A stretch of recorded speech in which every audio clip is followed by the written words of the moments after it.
Jamie Kennedy, everybody. Welcome, Jamie Kennedy.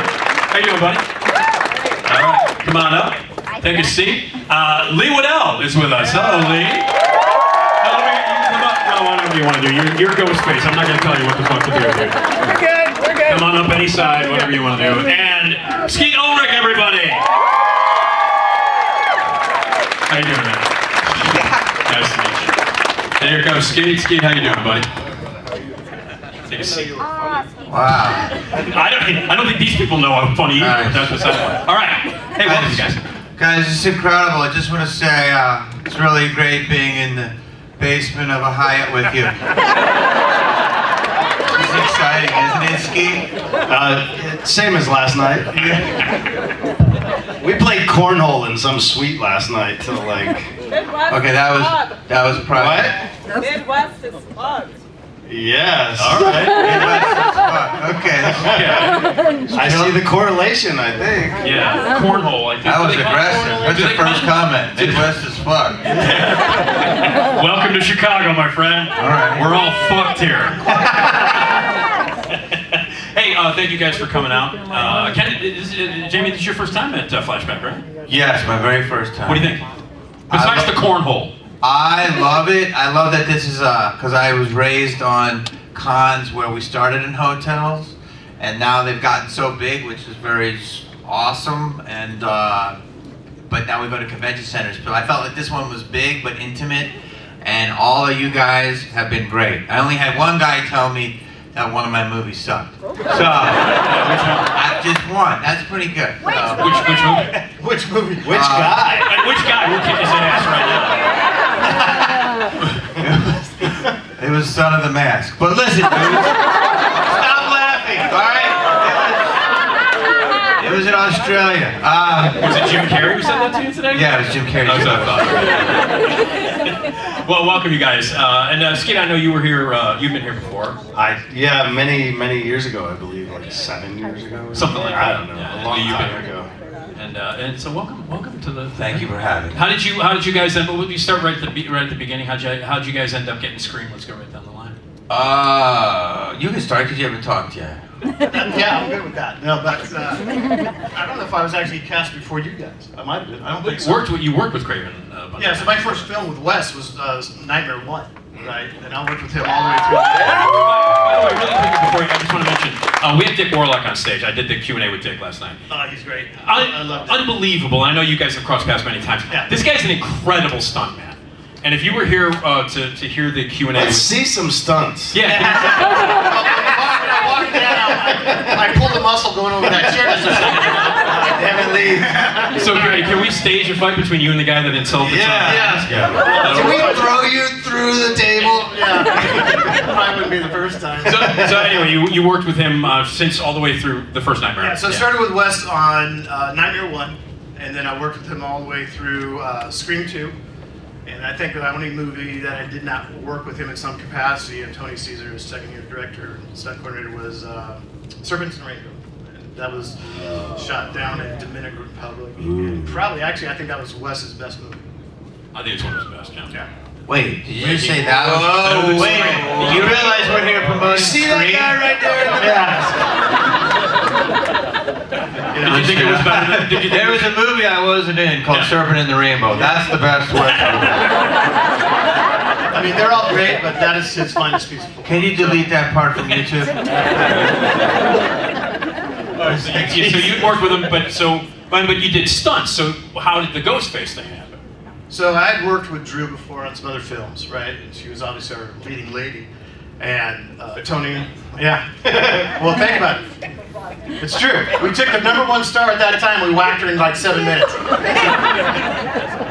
And so I had worked with her before, so we knew that that opening sequence was with her. And I had a great relationship working with her. And then Tony Caesar, who was our stunt coordinator, second unit guy, he knew that, so he brought me in to bring that character to life. And I sat down with Wes at the set that night, scene 1, take 1, 10 minutes before we roll the camera. I'm like, so tell me about this guy.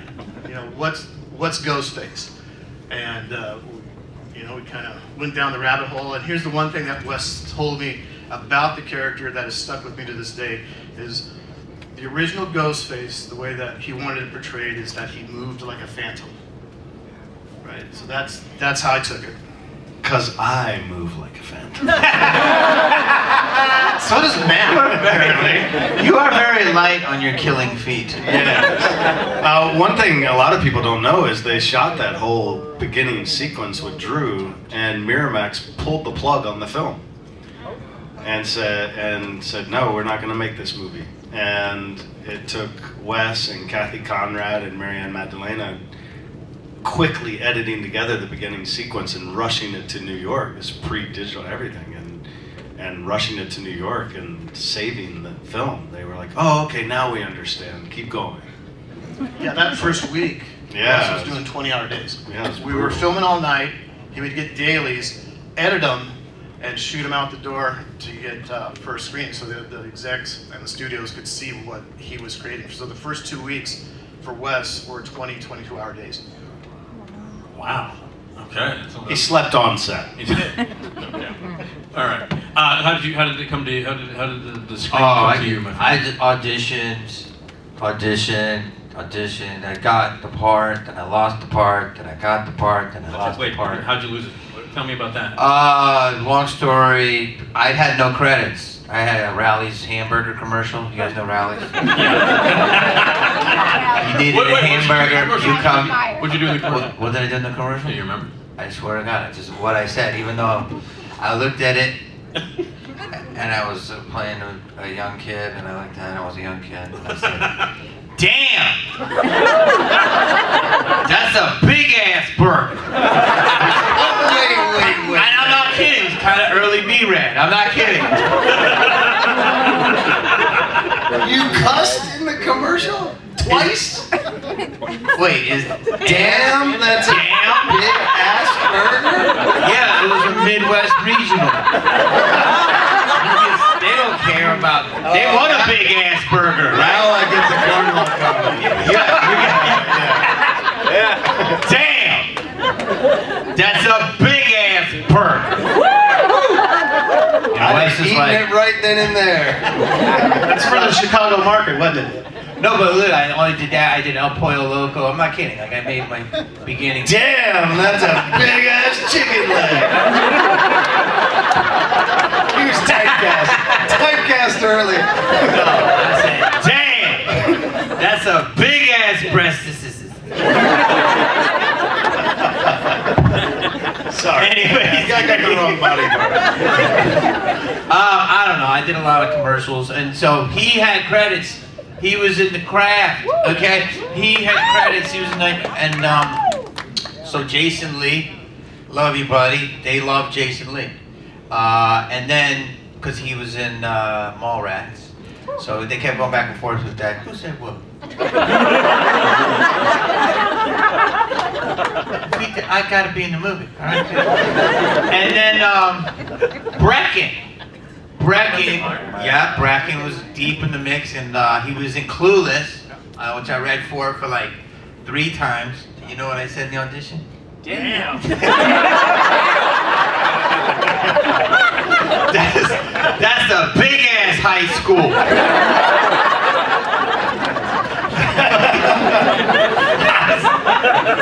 I was so pissed that I didn't get anyway.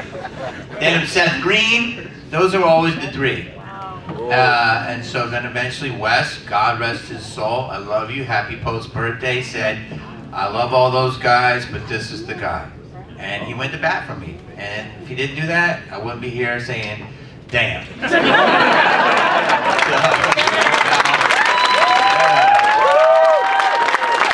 right, Steve. Did you ever have to eat a big ass burger? I never ate a big ass burger. Oh, he's a carnivore. Not on film. Well, I take that back. How'd you get the part? Somebody was filming me eating my burger yesterday. Oh. I auditioned for it, and I auditioned once, and then that was kind of it. Jesus. Yeah, well, it was the burger commercial. Yeah, no, I mean, I went in and I met with Wes and everybody, and and it just sort of happened. Did you feel you got it when you had the meeting with Wes? No. Thank you. Yeah, no, I know Matt does. Matt thought got it in the room, he said. So, but no, I didn't. Yeah, because when we go in, I did it the same way I did it in the first 2 auditions, and Wes goes, "That was great." And I'm like, "Want me to do anything different?" He's like, "Nope." I like you a lot. And you leave, and I'm like, "I'm fucking, this guy hates my guts." That's how I felt. Yeah, I mean, it's such a blur now. Right. But When you guys know, when you auditioned at the audition, how soon after that did you get the full script? How soon did you know all the twisted shit? I got the full script before I auditioned. Oh, before you auditioned? So Yeah. you knew how twisted it was going to get and where you were going to end up being? Yeah. Did that inform your audition at all? Of course. Yeah? Yeah, I mean, it informs everything. Do you remember the sides you had to read, what you had to do for the audition? I only remember it because I've seen it online. the audition. But it was, yeah, I mean, and it's so wild how different my audition is from the performance. Does that happen a lot when you guys audition for stuff? Does it end up? You certainly hope so. You certainly hope you get better. For sure. You know, yeah, you get more time with it, and I had just come off a movie where I played the next coming of Christ in modern day LA, the sweetest, softest soul in this movie with Chris Walken called Touch. And literally had like 2 weeks later, it's a great movie. And then had to spin around and find Billy Loomis somewhere. Well, you're great. You guys are all phenomenal in the movie. Before we get back to Jesus Christ. Damn! That's some bleeding palms!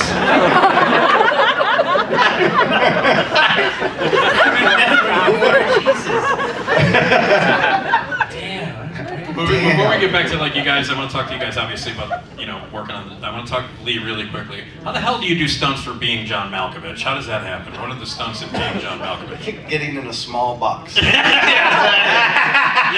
What was it, like 17 and a half floors or whatever that? Yeah. So, I mean, look at your credits. There's a whole bunch of really incredible stunts and great, impressive stuff. And I'm like, being John Malkovich, what? because I can't remember if it was, which one came, you guys will know, which one was first, Con Air or being John Malkovich? Con Air. So I doubled him on Con Air. You didn't double Macy? Like, you're Macy's height, not like Yeah. John Malkovich. Yeah, because Malkovich, he's tall like you. Yeah. John is like 6'2". I mean, I'm like 5'10" now because I'm getting old and beat up. But back Oh, then, yeah, no. So I was like 5'11". So Yeah. I was like the perfect stunt actor guy. So I did Malkovich on Con Air, and then I stayed with him over to being John Malkovich. That's how that kind of came around. Yeah, but he took the can off the back of the head, though. Yeah. Yeah, we did this really super fight scene with me and another stunt guy, and it was violent. I mean, it was high energy, and we weren't hurting each other, but we had a lot of energy in it, and we were in a full sweat after like 30 seconds. It was full on combat, yeah, and it didn't make the final cut. Oh, story of my career right there. I ended up on the floor a lot in the editing room, but it was a fantastic. Yeah, so that's how I ended up with John on that one. Okay, I'm sorry. When I saw your credits, I was like, I gotta ask about being Yeah, John Malkovich. That stunt-heavy film, being John Malkovich. Yeah, big one. Well, yeah, that was a big one. Took me months to recover. Let me ask you, when you got the script and everything, did you start boning up on cliches in movies? Did you start watching horror films so that you could be as genuine as possible in the part? Couple of things. When we get scripts, I was getting in shape because I was doing a movie before that, Romeo and Juliet. And we had to be. Baz was like really wanting us real thin and like all wiry. So I was at the gym all the time and I was getting scripts. I have an audition, but as you know, when you get it, there's a lot of interior. There's a lot of description. The script I read the script on one treadmill. It took me like 48 minutes. I was working on it every day, and I was like, that's how good it was. So I was like, this is so different. But I wasn't a horror guy. Actually, the first horror movie I ever saw was Nightmare on Elm Street.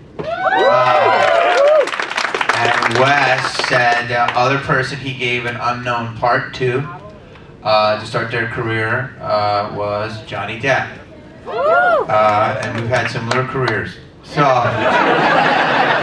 And relationships. Weird. Oh, damn! That's a big ass ex-wife.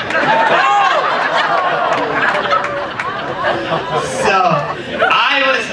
They're tape for this. Put it on. Oh shit.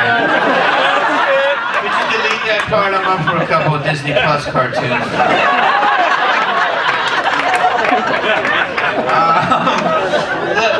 No, here's what I grew up on. I'm not a horror guy, but I watched. I can only get two movies for some reason. Class with Rob Lowe, remember that? And Nightmare on Elm Street. And we just watched them over and over again. And then Prom Night. Love that movie. But here's Terror Train. Terror Train, great movie. So those were like my three movies. And Exorcist, which I'm sorry, it fucked me up. And my parents wouldn't let me watch that. I saw it when I was 10, which I think was terrible, but I was a lot better than what some of you guys are doing. I had people come up with me and like, my daughter loved the first Scream. All the kills are incredible. And I look and the daughter's like,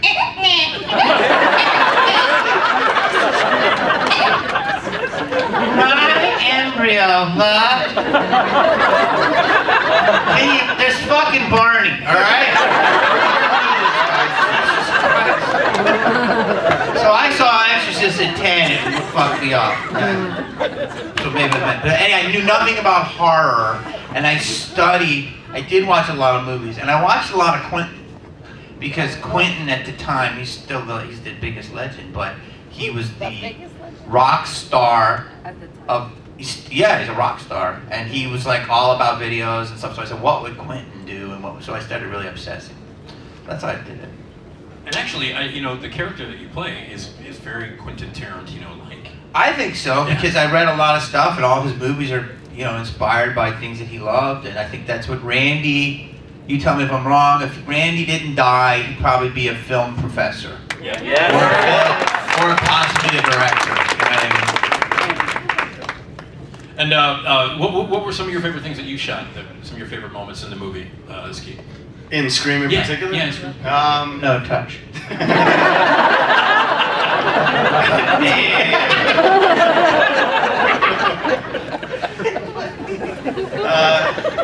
That kitchen sequence was, everything from the turn at the door, I kind of think, I'd just been salivating to just play that part of it. And I think we did that sequence for about 3 weeks. Really? Yeah, all the way through to the end. It was like 3 weeks or something. It was a lot of nights. It was longer than it looked on paper. Yeah. Definitely 3 weeks. But yeah, that sequence, it was just a lot of energy, and it was kind of everything, I'd been dying to do, and it was certainly an incredible time.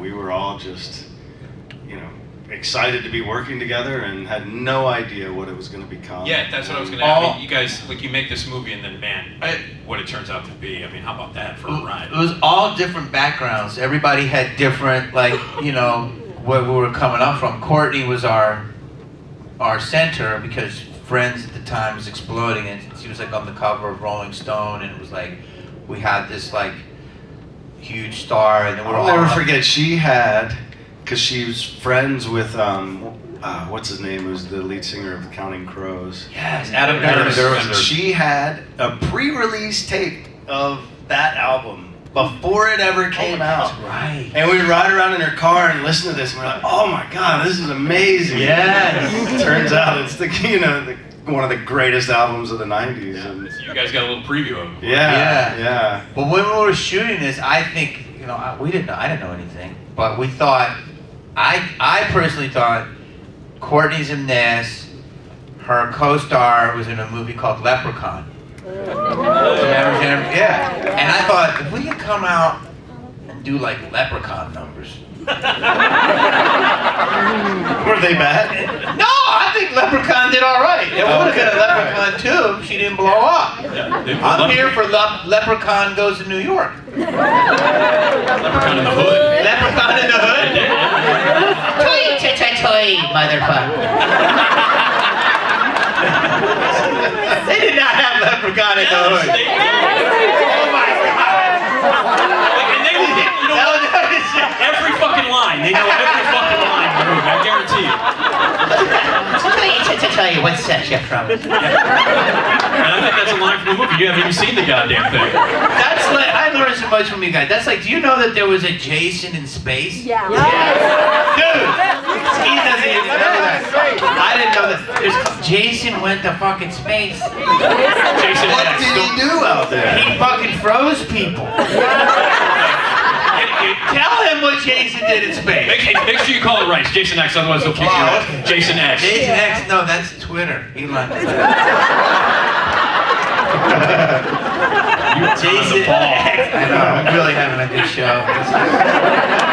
You guys are getting a freebie, alright?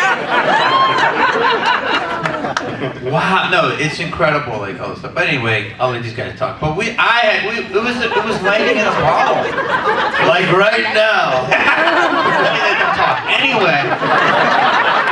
See when Matt's not here? Oh boy! Yeah, look out. All right. When the movie came out, all right, you guys were, I think, as surprised as much as everybody else was. Because I remember when it came out, you know, at that point, you guys know this, like the slasher genre was dead. And it was pretty dead. And then this thing comes out, and it's so fucking smart, and it's so... It was meta before meta. Now we have meta. Everything is fucking meta. And it was... New Nightmare was kind of the first one to do that, and then Scream took it to another level. So when it came out, were you guys surprised at just how... I mean, because it was critically acclaimed, it made a ton of money, and people loved it. It crossed every border. Were you guys... When it came out, were you like, holy shit, I mean, this is... Were you surprised by that?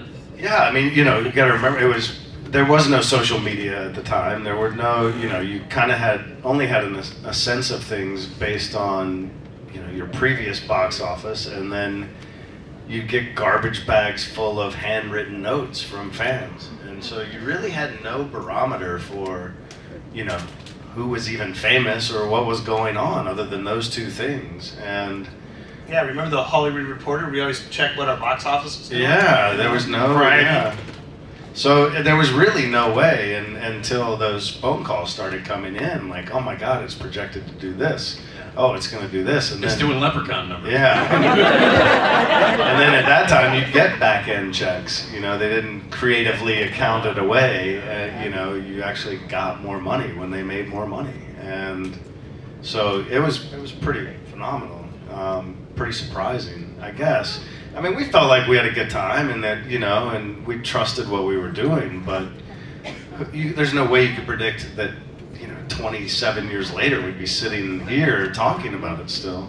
That was a game changer. I mean, it truly is. I think Scream is a legendary. It's a game changer in the genre. There's no question about it. Now, let me ask you really quickly about the new ones, the Scream and Scream 6.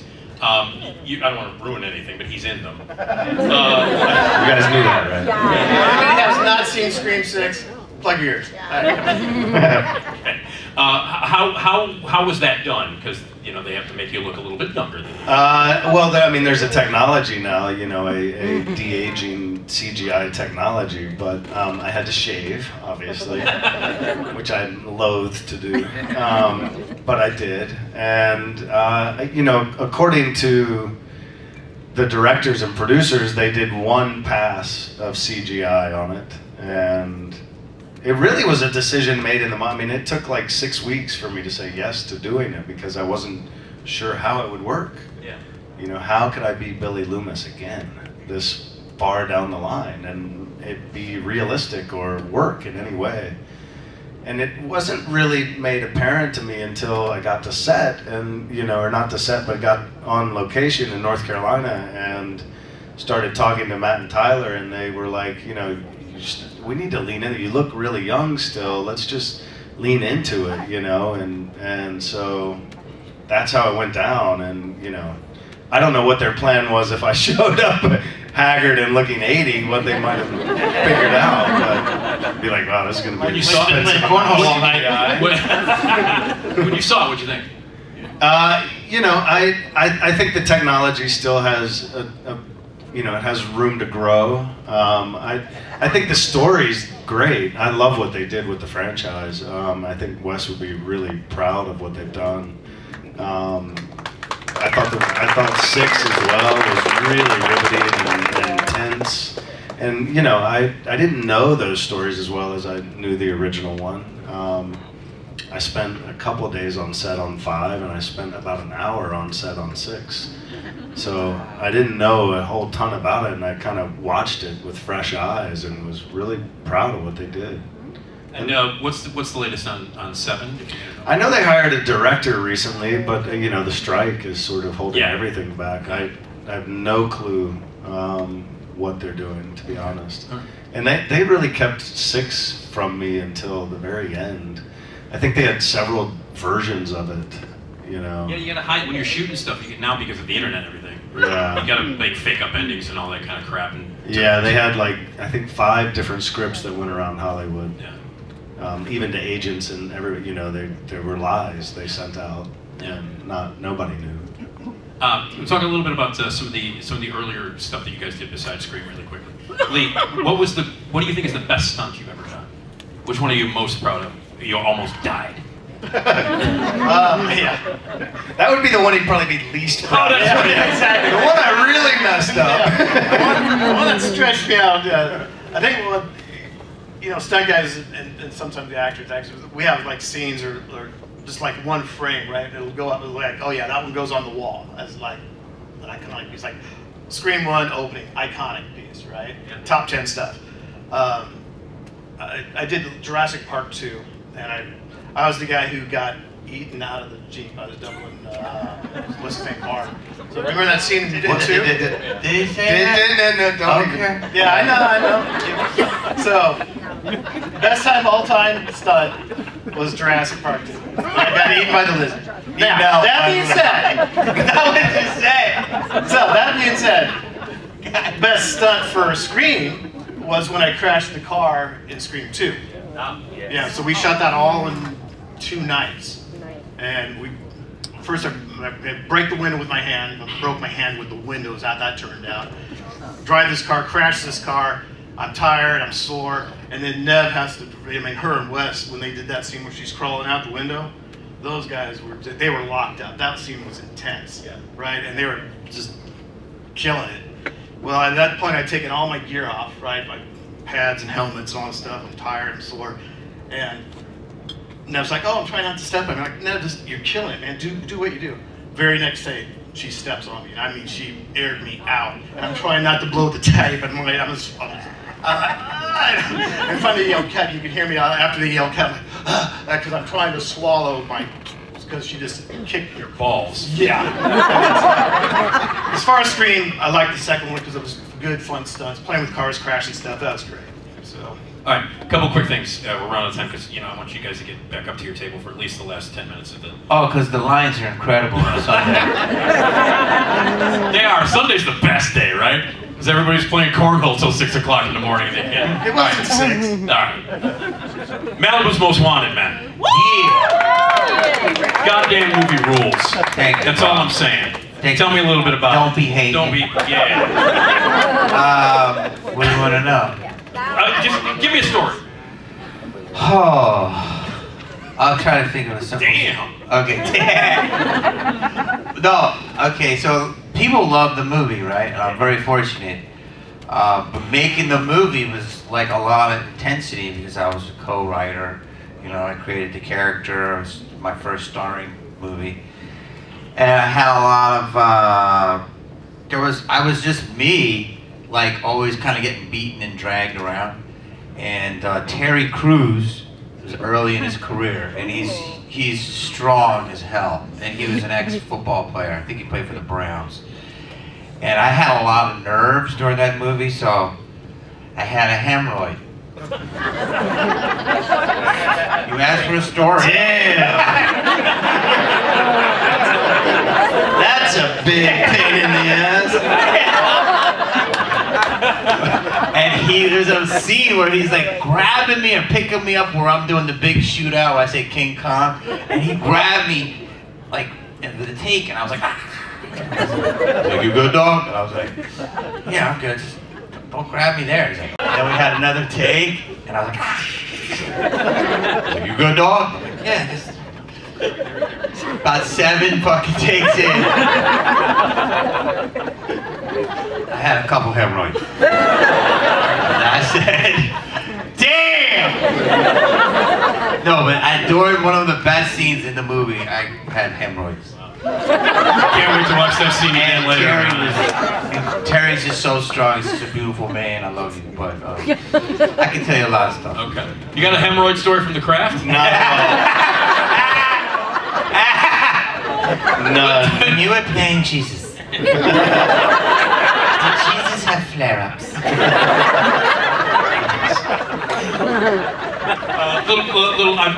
I love The Craft, man. It's one of my favorite movies, and you're fucking great in it. Yeah. I love